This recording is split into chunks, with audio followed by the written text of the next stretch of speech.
بقول لك كاميرا يافت انا معدي كاميرا من الاخر كاميرا احلى من اللي انا بس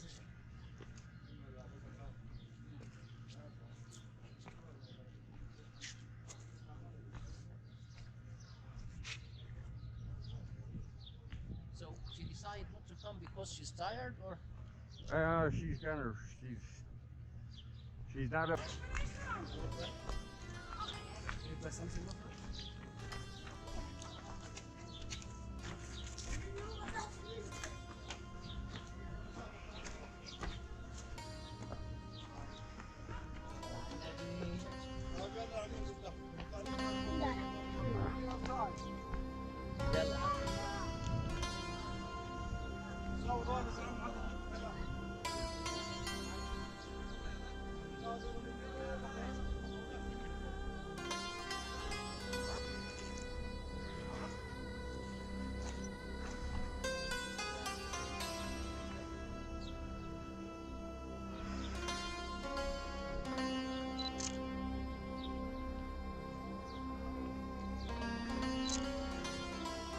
Smile. Dang gum mask. I'm taking it off. Yeah.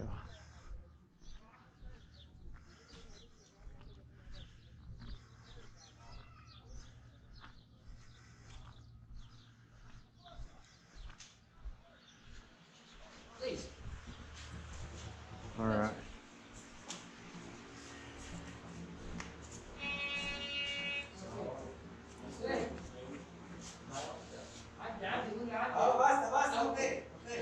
Okay.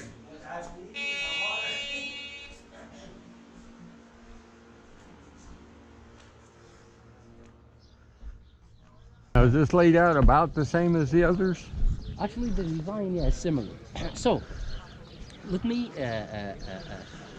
tell you something about this temple. The temple of the city Kom Ombo in the past, like they call it Ber Sobek, and it's like means the house of Sobek, because the temple has been built, and the story here said that there is like two brothers. They were in a fight, and the two brothers, one of them was good, one of them was bad. The good one represented as Horus, the other one, the bad one, was Sobek. Okay?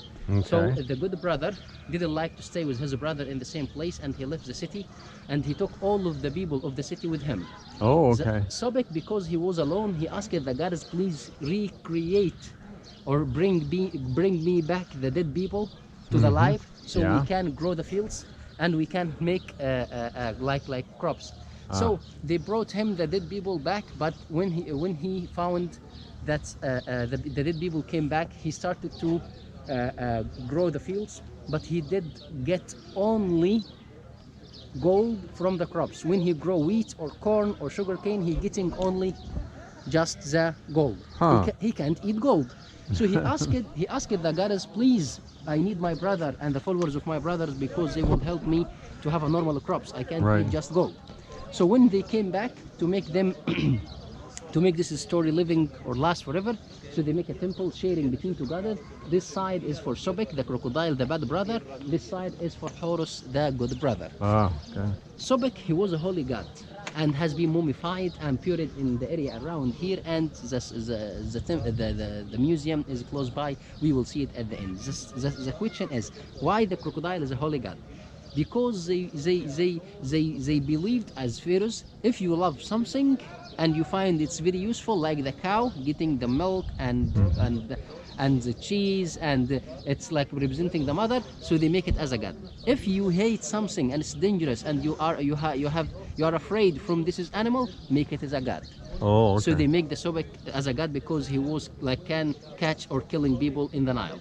The other thing that's make it holy, because as a crocodile, he's the only animal in Egypt that he can expect where is the flood will reach without waiting for the flood time. For example, when the water is down in the winter, before the flood season, the crocodile go to the beach, and he digging and he put his eggs inside, and they cover it with the dust or mud, and wait for the flood. The flood normally will reach the place close to the eggs, but he can't cover the eggs.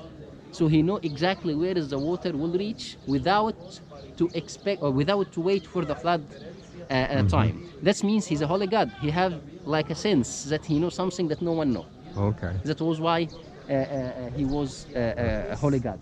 This Got is it. island there. It was like the place for many crocodiles that they were living there. Oh, that's where that island is. Yeah, Okay. the island that you see on the other side there. And Kom Ombo name, it means like the high place or the high mountain. Got it. Okay.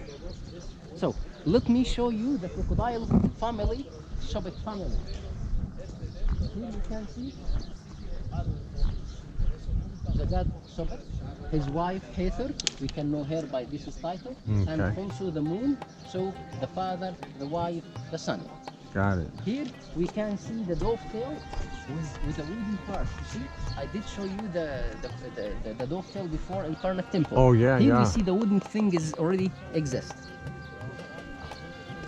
Ah, that's what holds blocks from shifting. Okay. Deswegen überall, dass man sieht, die Krokodile auf dem Stuhl. Wie in den Belgien.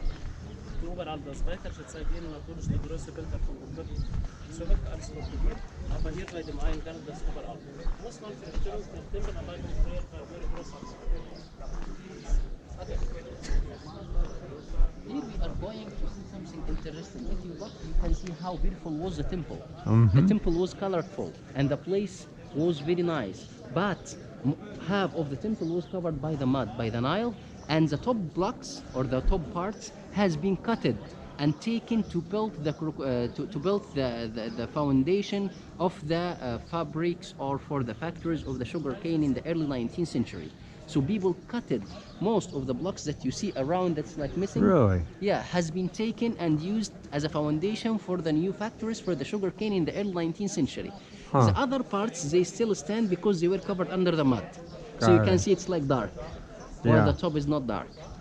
Wow, That's how you it's can see going. the flood line all the way up here. Yes, and you can see here, there is a purification scene. The god of crocodile, his witness for two priests that they acting like two goddesses and they cleaning the king. The king here, he's cleaned by the Ankh and Was, by life and power. Stuje ten krokodyl i właśnie w portu korona. Come to the side.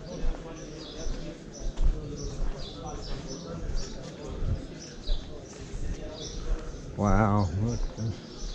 Here is the crocodile god and his wife Hathor. And you can see that there is coronation scene. What is the coronation scene? Two goddesses, they helping the king to wear the double crown of Egypt. So they will make him the king of Egypt now. The king is excited.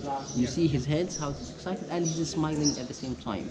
So this is a coronation scene, and it is raised relief. So this beautiful work, as you see, the body details are very beautiful as well. Wow, yeah. Tu jest właśnie relief, nam pokazuje już.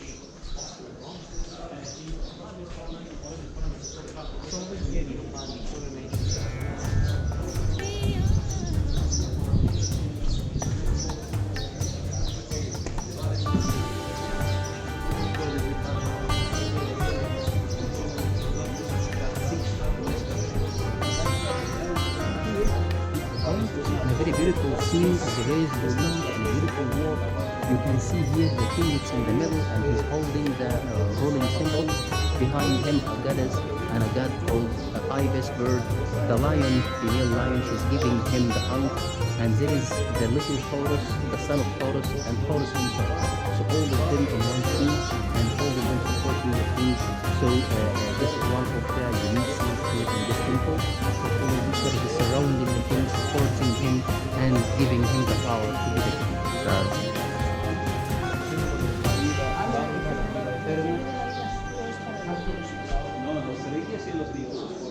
Es hijo de Dios.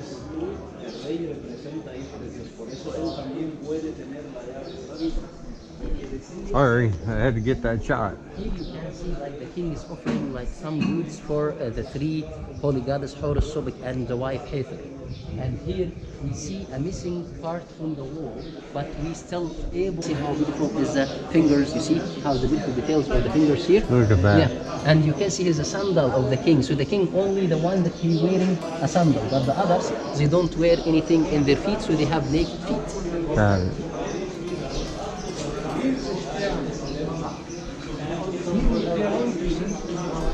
This is three symbols. We call it dua, rekhit, neb.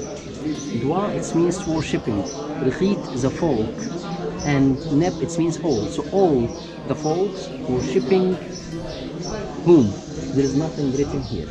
So they didn't write the name of the king. But in Karnak temple, if you look in this picture, this is a bird that you see here. In Karnak temple, they did write the three symbols with the name of Ramses II. So all of the Egyptians, they were following Ramses II. But here we can see the same thing, but without the name. So they didn't accept the Roman or the Greek to be the kings of Egypt. This temple is a Greek-Roman temple built by the period of the Greek and the Roman. Okay. So the temple here we can say almost like 2,500 years old. Hombre con cabeza de cocodrilo, que su mujer Ator, que tenemos por aquí, mira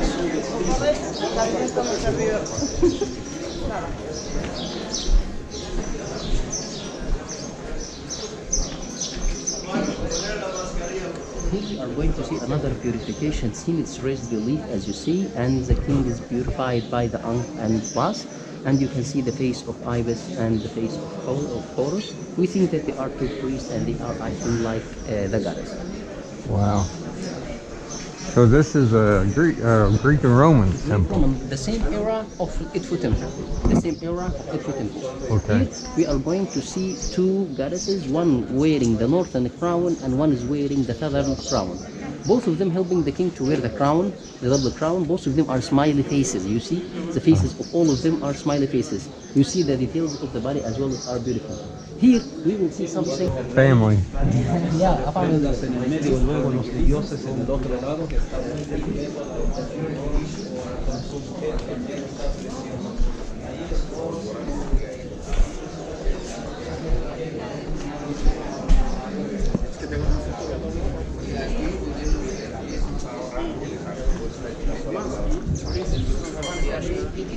La mitad. 29. Y aquí quiere decir siguiente. Here we are going to see something that we call it the calendar. The calendar is something common in this temple that's telling us about the seasons. So, symbols like this is like number 1 and 1 is 2, and 10 is 20, so it's 22.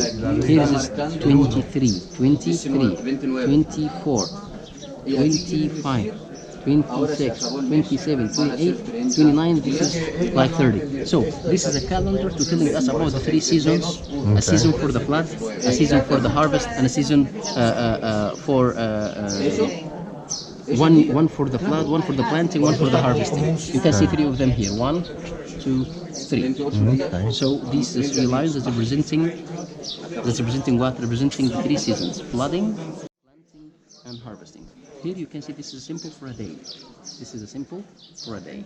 This is number 10, as I told you. This one is like 10. And this is like 1. So like this is called Bah. Okay, this is a gato. So this is like the calendar here that's telling us about the harvest and planting. And by the way, the month was 3 weeks during the first time. The month was 3 weeks. Each week was 10 days. So 3 weeks time 10 days, so 30 days. Got it.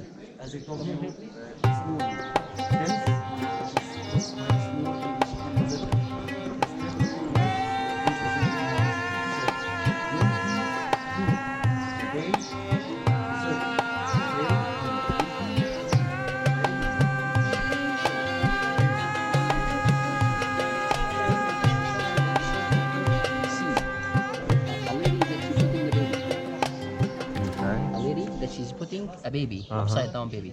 So it's like in the ritual text we say.